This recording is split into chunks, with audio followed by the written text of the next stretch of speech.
Defensive driving? Yes! Accident? No!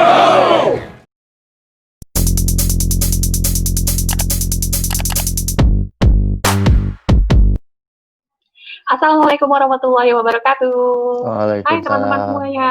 Akhirnya hari ini kita ketemu juga di acara Defensive Driving Talk untuk kita membahas tentang alat pelindung diri dan alat keselamatan saat mengemudi di era new normal.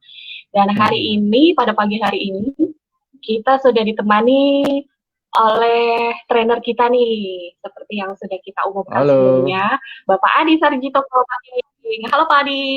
Halo, selamat pagi Mbak Farati, selamat pagi para pemirsa semua. Apa kabar Pak Adi?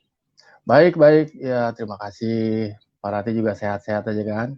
Ya, mudah-mudahan Pak Adi. Ya, mudah-mudahan teman-teman semua juga sehat semua ya. Oke, ya. Gimana amin, Mbak amin, Farati? amin. Iya Pak Adi, seperti pembicaraan kita sebelumnya bahwa hari ini kita akan melaksanakan Defensive Driving Talk dengan live streaming di Facebook. Dan hari ini kita akan membahas tentang alat pelindung diri dan alat keselamatan dalam mengemudi di era new normal ini nih Pak. Oke, siap. Oke, siap. Kalau gitu kita mulai aja ya Pak. Oke, silakan. Oke, ini dia. Yang pertama, seperti yang kita sudah ketahui nih Pak, bahwa ada yang namanya alat keselamatan saat mengemudi nih Pak. Nah, ditambah dengan kondisi seperti sekarang ini, yaitu di era new normal, ada tambahan lagi kan ya Pak, yaitu alat pelindung diri. Nah, yang mau kita tanyakan pada pagi hari ini, perbedaannya apa sih nih Pak mengenai alat pelindung diri dan juga alat keselamatan? Boleh silakan Pak Adi.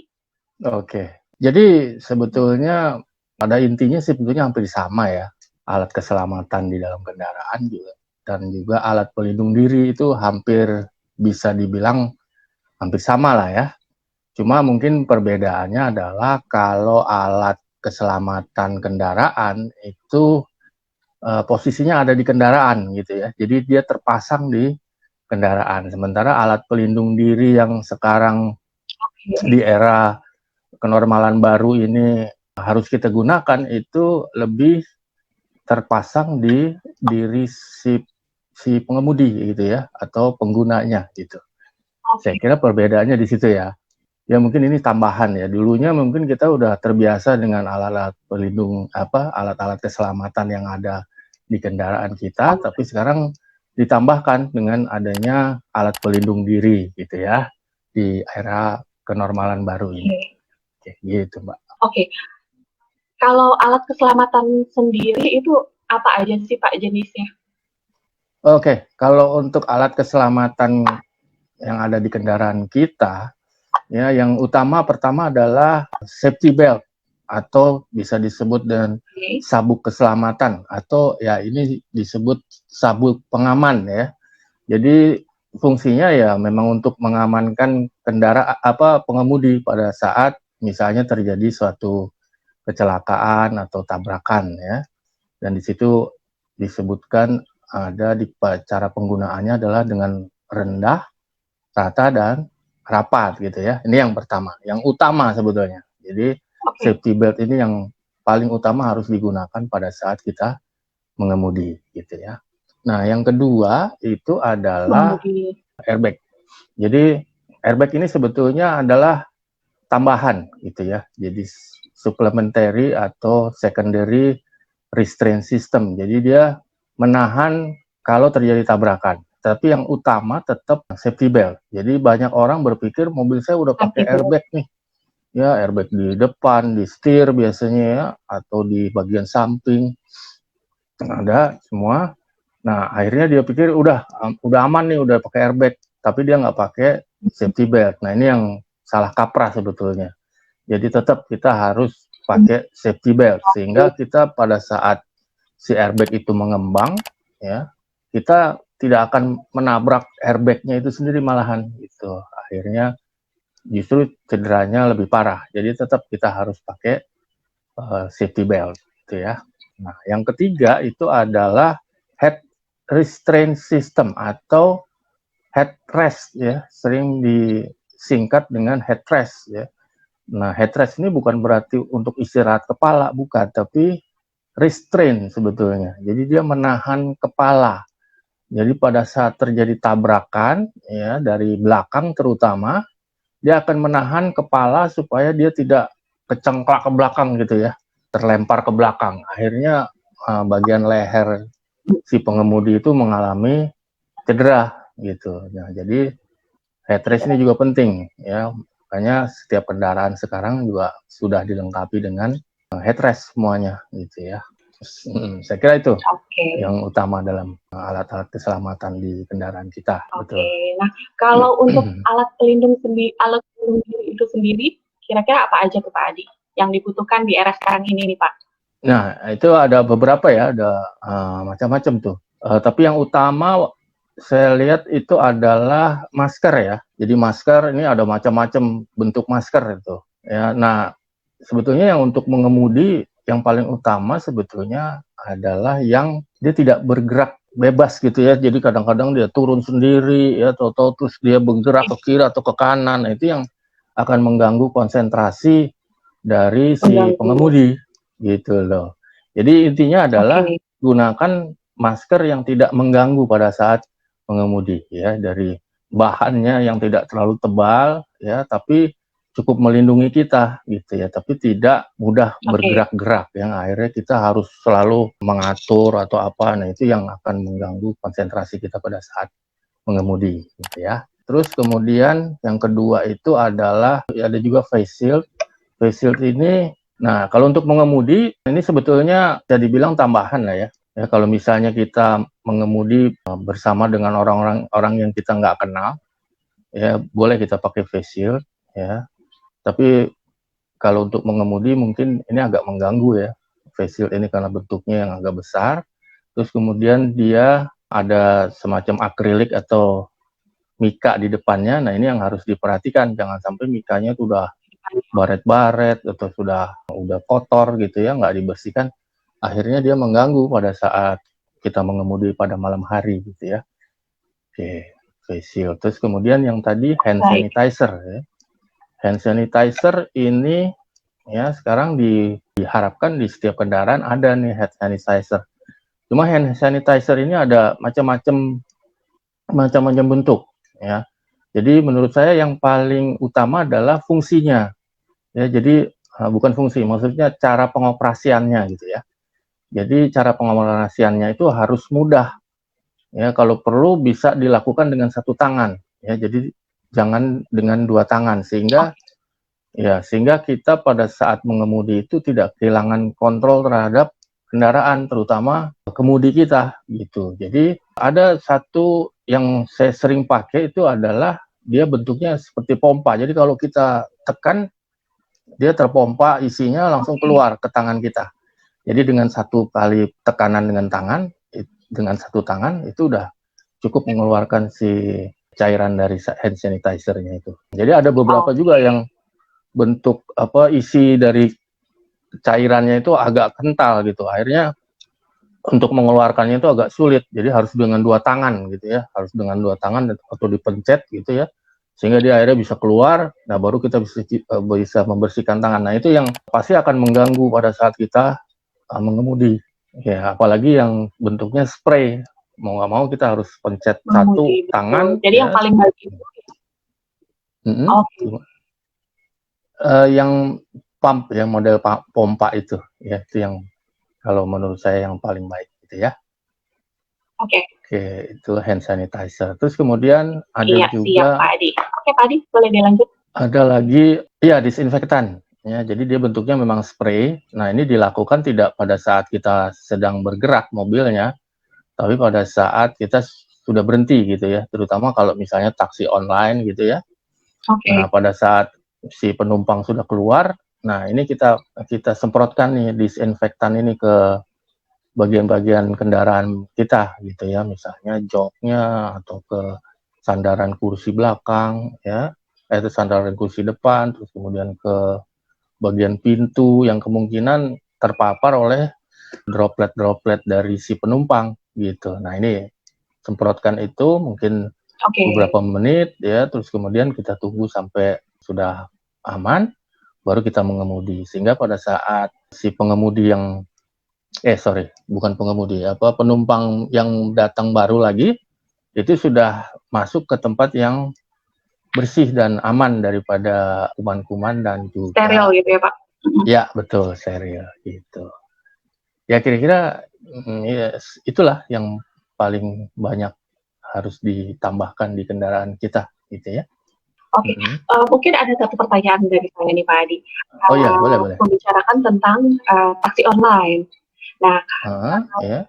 beberapa waktu yang lalu itu saya kebetulan naik taksi online nih Pak, dan ada satu yang menarik. Jadi pengemudinya itu menggunakan screen divider gitu Pak. Screen divider ya. Nah, menurut saya sih untuk para pengemudi taksi online itu sangat aman karena menjaga pengemudi dari droplet, mungkin seperti itu ya Pak. Nah, kalau dari pandangan Pak Adi sendiri, secara defensive driving, screen divider ini bagaimana kira-kira Pak? Iya, ini saya juga baru perhatikan nih, baru lihat juga.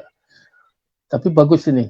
Jadi menurut saya ini inovasi yang bagus ya. Jadi untuk menghindari droplet dari belakang ya mungkin ya. Jadi dia pasang semacam pembatas ya antara pengemudi dengan si penumpang. Nah ini bagus nih. Sebetulnya ini mungkin adaptasi dari taksi di Inggris kalau nggak salah, dia memang ada dividernya sehingga si pengemudi dan penumpang nggak bisa langsung ketemu gitu ya. Nah ini kalau seperti ini bagus nih. Cuman ya memang harus diperhatikan nih kebersihannya supaya tidak mengganggu pada saat kita atau pengemudinya misalnya lihat ke kaca spion belakang ya. Jadi tidak akhirnya terganggu penglihatannya ke belakang gitu ya. Terus juga nah ini yang juga harus dibersihkan pada saat si penumpang sudah keluar dari kendaraan. Nah ini dibersihkan nih, dividernya dibersihkan dengan disinfektan sehingga droplet atau virus-virus itu juga bisa bersih gitu ya. Ya ini bagus nih, inovasi yang bagus. Saya kira cukup baik kalau dipasang di setiap taksi online ya. Oke. Apalagi? Ada lagi? Kalau gitu Pak Adi. Sudah Pak, sudah jelas sekali informasinya, sangat berguna dan bermanfaat. Pertanyaan dari saya aja nih Pak Adi nih. Ketahui tadi yang sudah Pak Adi sampaikan itu mengenai sanitizer nih Pak. Tadi yang Pak Adi bilang itu yang paling baik adalah yang model pumping ya Pak ya? Iya betul, pumping. Betul. Nah, kalau hand sanitizer sendiri, saya sempat mendengar nih Pak, katanya kalau mengakibatkan kebakaran. Nah, itu gimana Pak? Apakah benar atau ada penjelasan lainnya? Iya, jadi sebetulnya bukan karena terlalu lama ditaruh di mobil ya. Jadi sebetulnya karena hand sanitizer itu hampir boleh dibilang dia ingredientsnya itu salah satunya adalah alkohol gitu ya. Alkohol biasanya hampir 70%. Nah ini yang berbahaya kalau dia terpapar oleh panas ya. Jadi harus dijaga jangan sampai dia terpapar oleh panas yang terlalu berlebihan ya, terutama kalau langsung terkena matahari gitu. Jadi misalnya kita taruh di dashboard ya atau kita taruh di jok gitu ya. Nah, matahari langsung itu langsung kena dengan si hand sanitizer-nya ini. Nah, ini yang akan menyebabkan si alkohol ini bisa terbakar atau meledak gitu ya. Nah, jadi kalau misalnya kita membawa hand sanitizer, yang paling bagus pada saat kita pergi keluar dari mobil, kita bawa hand sanitizer-nya. Atau kalau misalnya memang sudah terlalu males lah kita bawa ya, atau terlalu mengganggu waktu kita bawa, bisa kita taruh di dalam laci atau dimasukkan di konsol box yang tengah gitu ya. Jadi dia nggak langsung terpapar oleh sinar matahari gitu ya. Saya kira itu ya benar bahwa itu bisa menyebabkan kebakaran, itu benar. Ya. Jadi intinya hand sanitizer itu tidak akan menyebabkan kebakaran jika tidak langsung terpapar oleh sinar matahari, begitu ya Pak? Iya betul, betul. Oke, kalau begitu. Nah, menyambung yang tadi nih Pak Adi. Buat teman-teman, kalau mau ada yang ditanyakan, selain dengan interaktif Q&A, teman-teman juga bisa live comment. Nanti juga akan kita baca satu persatu live komennya. Silakan. Ya tolong dikasih tahu aja.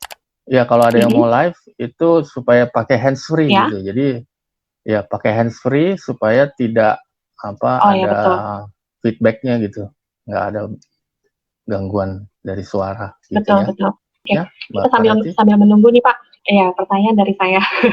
Menyambung yang tadi mengenai taksi online, mungkin Hmm. ada nggak kiat-kiat atau tips dari Pak Adi sendiri? Mungkin dari penonton kita ini ada beberapa yang berprofesi sebagai pengemudi taksi online.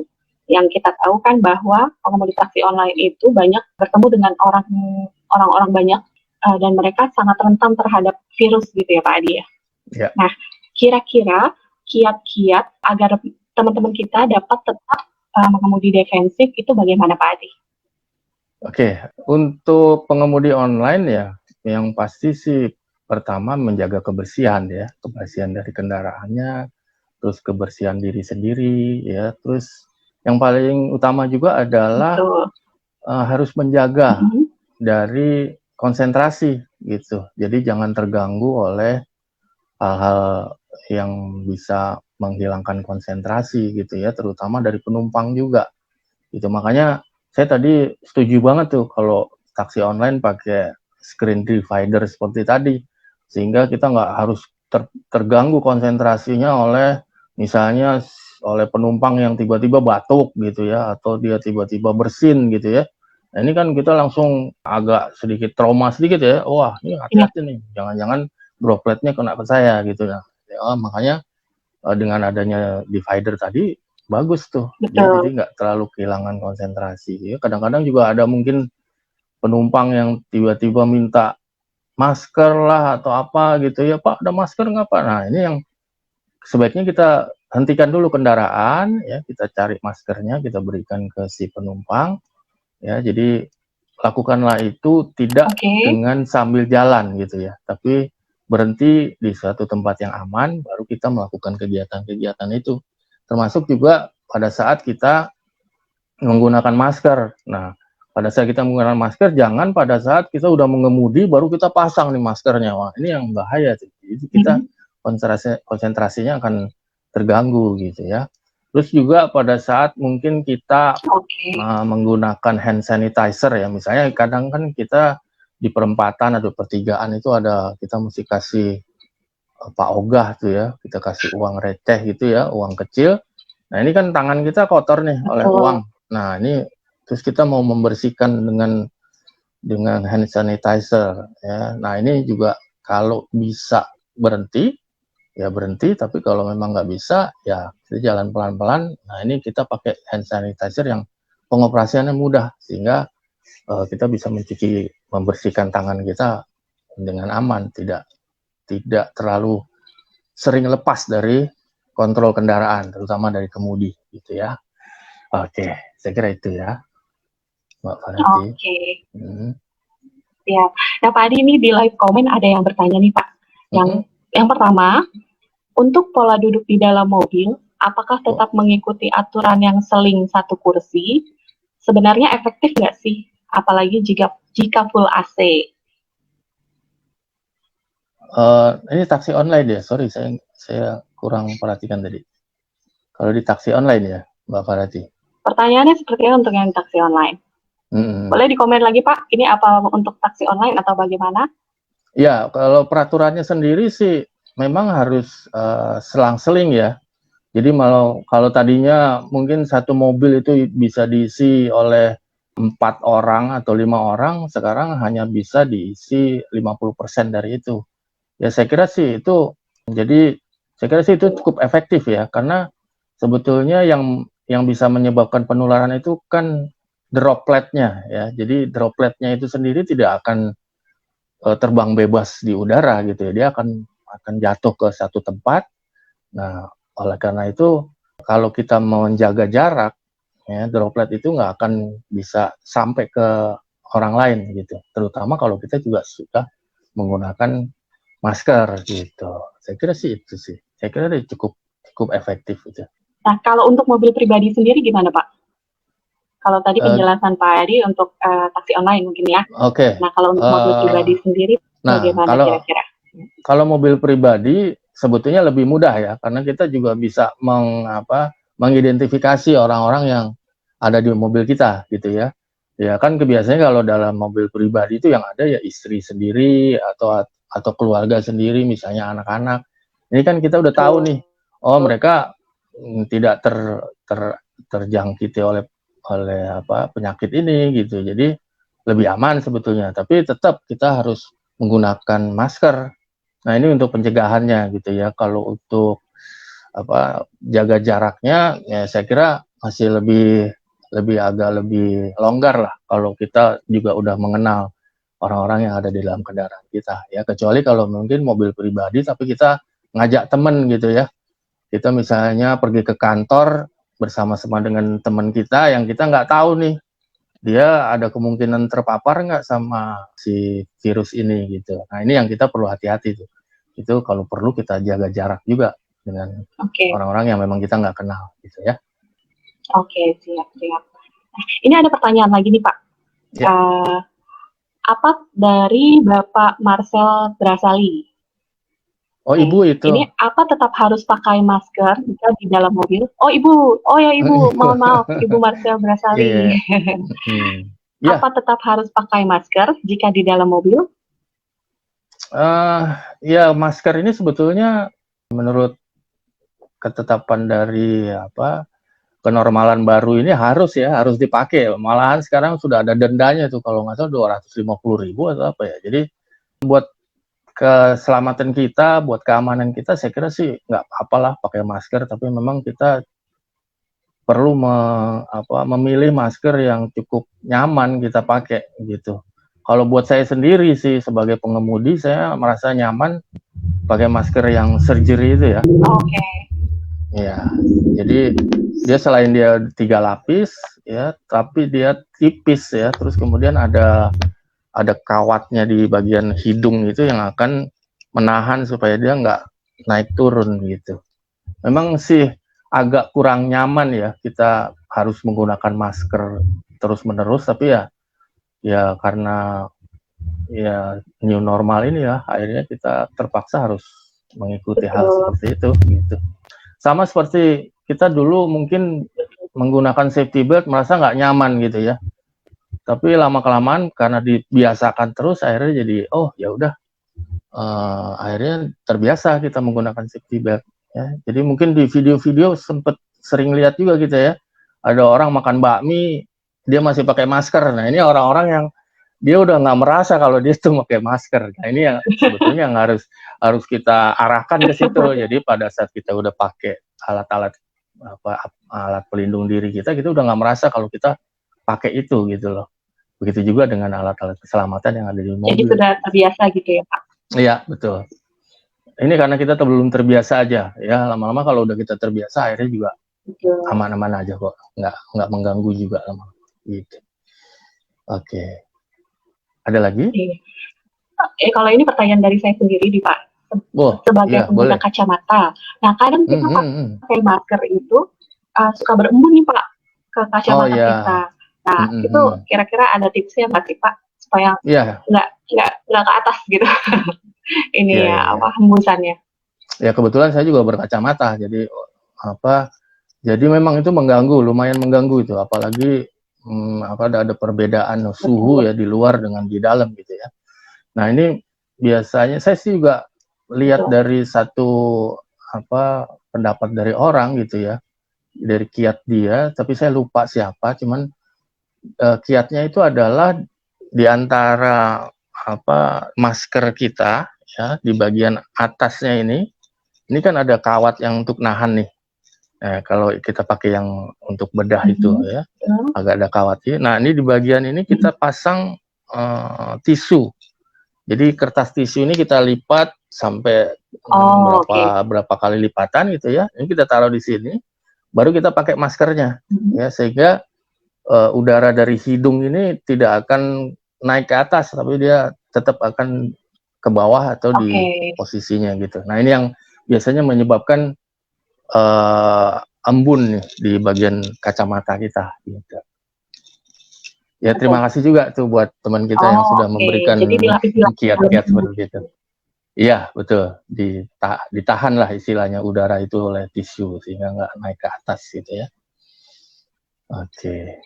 Mungkin ada pertanyaan lagi? Oke, Mm-mm. siap kalau gitu Pak Adi. Apakah ada pertanyaan lagi dari teman-teman?